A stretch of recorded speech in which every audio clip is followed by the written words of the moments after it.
সামনেই লোকসভা ভোট আর রাজ্যের শাসক দল ৪২টি আসনে ৪২টি সিট নিশ্চিত করতে একেবারে উঠে পড়ে লেগেছে, যেটা খুব স্বাভাবিকও। আর সেক্ষেত্রে তৃণমূল কংগ্রেসের সুপ্রিমো মমতা বন্দ্যোপাধ্যায়ের যে খুব একটা অসুবিধা হবে তেমনটাও নয়। আর তাই জেলা সফর শুরু করে দিয়েছেন তৃণমূল সুপ্রিমো মমতা বন্দ্যোপাধ্যায়। বিশেষ করে মুসলিম অধ্যুষিত এলাকার ভোট নিশ্চিত করতে একের পর এক প্রকল্প ঘোষণা করা হয়েছে। বুধবার মুর্শিদাবাদ সফরে গিয়ে মুসলিম কমিউনিটির মানুষদের জন্য বহু মাদ্রাসা তৈরির অনুমোদন দেন মুখ্যমন্ত্রী মমতা বন্দ্যোপাধ্যায়। তিনি বলেন, জেলার ৭০০টি মাদ্রাসাকে অনুমোদন দেওয়া হচ্ছে। অন্যদিকে বিজেপিও হিন্দু ভোট টানতে কোনো ফাঁক ফোকর ছাড়ছে না। মানে সব পক্ষই, মানে শাসক বিরোধী উভয় পক্ষই নিজেদের মতন করে মাঠে নেমে পড়েছে। এটা পরিষ্কার যে তৃণমূল কংগ্রেস বা রাজ্যের শাসক দল সংখ্যালঘুদের ভোটকে পাখির চোখ করে এগোতে চাইছে। কেন বলছি একথা? মমতা বন্দ্যোপাধ্যায়ের যে বক্তব্য, সেই বক্তব্যেই তার প্রমাণ পাওয়া যাবে। লোকসভা ভোটের আগে বুধবার মুর্শিদাবাদ সফরে এসে কল্পতরু অবতারে অবতীর্ণ হলেন মুখ্যমন্ত্রী মমতা বন্দ্যোপাধ্যায়। এদিন বহরমপুর স্টেডিয়াম মাঠে পরিষেবা প্রদান অনুষ্ঠান থেকে ১১০০ কোটি টাকার প্রকল্প ও পরিষেবার শিলান্যাস উদ্বোধন করেন মুখ্যমন্ত্রী। কিছু পরিষেবা প্রদান মঞ্চ থেকে নিজের হাতে বেশ কয়েকজন উপভোক্তাদের হাতে তুলে দেন। কিছুদিন আগে জেলার কোরিয়াল ও গরদ শাড়ি জিআই স্বীকৃতি পেয়েছে, সেই কারণে শিল্পীদের ধন্যবাদ জানান। গঙ্গা ও পদ্মা নদীর পার রক্ষার জন্য ১০০ কোটি টাকা ঘোষণা করেন মুখ্যমন্ত্রী। তিনি বলেন, কাশিমবাজারে নতুন বিদ্যুৎ সাবস্টেশন হবে।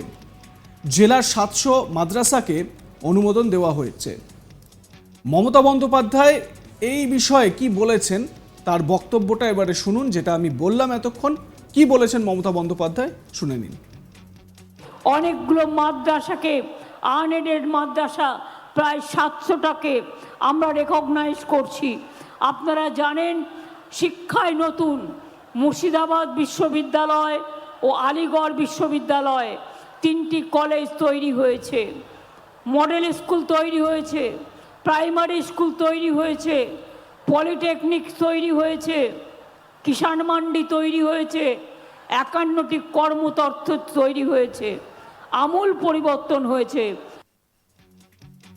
মমতা বন্দ্যোপাধ্যায় ইন্ডি জোটে বাংলায় কংগ্রেসকে সিট ছাড়া প্রসঙ্গ উত্থাপন করেন, যেটা স্বভাবতই তাকে করতে দেখা গেল। তিনি বলছেন, আমি একদিন কংগ্রেস করতাম, কংগ্রেস থেকে আমাকে একদিন তাড়িয়ে দেওয়া হয়েছিল। আমি ভাবলাম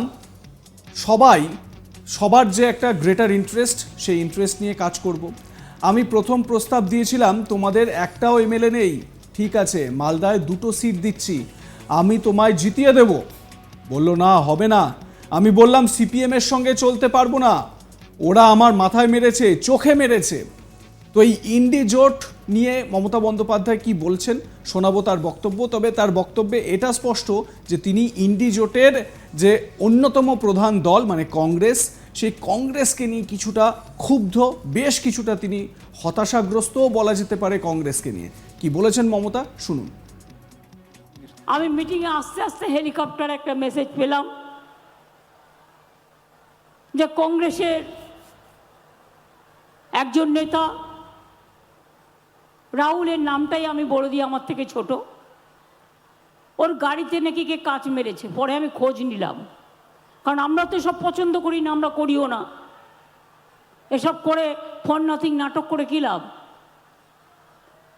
পরে খোঁজ নিয়ে দেখলাম বাংলায় নয়, ওটা কাটিহারে কিষানগঞ্জে হয়েছে। গ্লাস ভাঙা অবস্থায় ওরা বাংলায় ঢুকেছে। অধীর গড় বলে পরিচিত মুর্শিদাবাদের বহরমপুরের সভা ছিল মমতা বন্দ্যোপাধ্যায়। সেখানে মঞ্চে বক্তব্য রাখতে উঠে তিনি সিপিএমকে বিধে বলেন, সিপিএম বিজেপির ১ নম্বরের দালাল। কংগ্রেসের সঙ্গে আমাদের বোঝাপড়া ভালো ছিল, যদি কেউ খারাপ করে থাকে সেটা সিপিএম পার্টি। সিপিএম আজকে ওদের সবচেয়ে বড় দালাল। আমি তো 2টো সিট দিতে চেয়েছিলাম, একটাও এমএলএ নেই। বলে, হবে না। আমি বললাম, কটা চাই? ৪২। বাংলায় এসে মস্তানি করবে, লুট করবে, তাড়াবে, আমি হতে দেব না।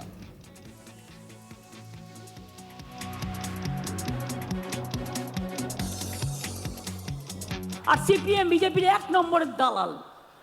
দেখেননি ৩৪ বছর এরা আজকে কংগ্রেসের সাথে আমাদের আন্ডারস্ট্যান্ডিং ভালো ছিল।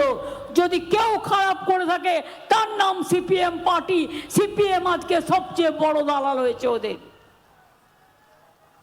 আমি তো 2টো সিট দিতে চেয়েছিলাম মালদায়, একটাও এমএলএ নেই, বলে হবে না। আমি বললাম কটা চাই? 42। 42-এ 42টাই হারবে, আর বিজেপি জিতবে। আর বাংলা এসে তারা মস্তানি করবে, লুট করবে, মানুষকে খুন করবে, অত্যাচার করবে, তাড়াবে। আমি হতে দেব না।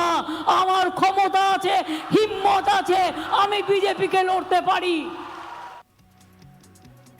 রেজিনগরের শিল্প তালুক হয়েছে, চাকরি বৃদ্ধির জন্য বেশ কিছু পরিকল্পনা নেওয়া হচ্ছে, শিল্প তৈরির উদ্যোগ নেওয়া হয়েছে।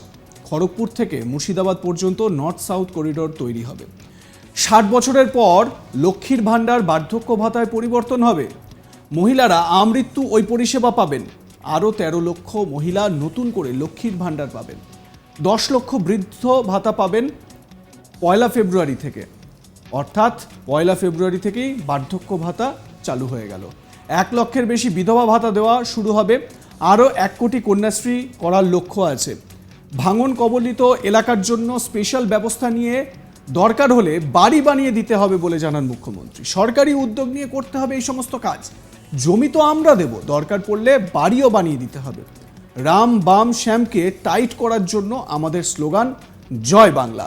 তো মমতা বন্দ্যোপাধ্যায় তার বক্তব্য বেশ স্পষ্টভাবেই বলেছেন, এবং তার বক্তব্যে মমতা বারবার এটা স্পষ্ট করেছেন যে তিনি চাইছিলেন যে জোট একটা সার্বিকভাবে জোট হোক, কিন্তু এ রাজ্যের ক্ষেত্রে তিনি বলছেন যে কংগ্রেসের সঙ্গে তার বোঝাপড়া ছিল ঠিকই, কিন্তু সিপিএম সেই বোঝাপড়াটাকে নষ্ট করেছে। মানে একেবারে ক্যাটাগরিক্যালি সিপিএমকে টার্গেট করেছেন মমতা বন্দ্যোপাধ্যায় এই জোট না হওয়ার জন্য। যদিও আপনারা জানেন যে কংগ্রেসের তরফ থেকে কিন্তু রাহুল গান্ধীও বলেছেন যে মমতা বন্দ্যোপাধ্যায়ের সঙ্গে আমাদের ভালো সম্পর্ক, পারিবারিক সম্পর্ক। দুই দলের নেতারাই কখনো কখনো এমন কিছু বলে ফেলেন যেই কারণে সমস্যা তৈরি হয়, সেটা স্বাভাবিক, কিন্তু তিনি জোট যে হচ্ছেই এই বিষয়টা তিনি স্পষ্ট করেছেন। অন্যদিকে তিনি এটাও বলেছেন যে কংগ্রেসকে বেশ কিছু বিষয়ে তিনি সতর্কও করেছেন। তিনি এটা বলছেন যে কংগ্রেসের থেকে আমাকে তাড়িয়ে দেওয়া হয়েছিল, তাও আমি গ্রেটার ইন্টারেস্টের কথা ভেবেছিলাম একসঙ্গে কাজ করব। মালদায় 2টো আসন দেওয়ার কথা বলছেন মুখ্যমন্ত্রী, বলছেন যে বলেছিলাম 2টো আসন দেব, কিন্তু তার পরক্ষণেই মমতা বন্দ্যোপাধ্যায় বলছেন যে তাতেও সন্তুষ্ট নয়, তাহলে কি 42টা আসনই চাই? এই জায়গাটাও কিন্তু পুরো নির্দিষ্টভাবে তুলে ধরছেন মমতা বন্দ্যোপাধ্যায়। এবারে ভেবে দেখতে হবে যে বাংলায় কংগ্রেসের আসন সংখ্যা মানে সাংসদ সংখ্যা 2টি, তো সেই জায়গায় দাঁড়িয়ে কংগ্রেস যদি তার থেকে বেশি আসন চায়, সেই চাওয়ার পরিমাণটা কত, যেটা মমতা বন্দ্যোপাধ্যায় রাজি হতে পারছেন না। এই জায়গাটা একটু ভাবার বিষয় রয়েছে। তো সেই কারণেই এই মুহূর্তে বাংলায় ইন্ডি জোটের কোনো অস্তিত্ব নেই বলেই মনে হচ্ছে। তবে আগামী দিনে কি হবে সেটা অবশ্যই আমাদের নজরে থাকবে, সেই আপডেটও আপনাদের সামনে আমরা তুলে ধরবো। আপনাদের নজর থাক শুধুমাত্র আজ তাক বাংলার ইউটিউব চ্যানেলে। সাবস্ক্রাইব করে নিন চ্যানেলটি, বেল বাটন প্রেস করতে ভুলবেন না।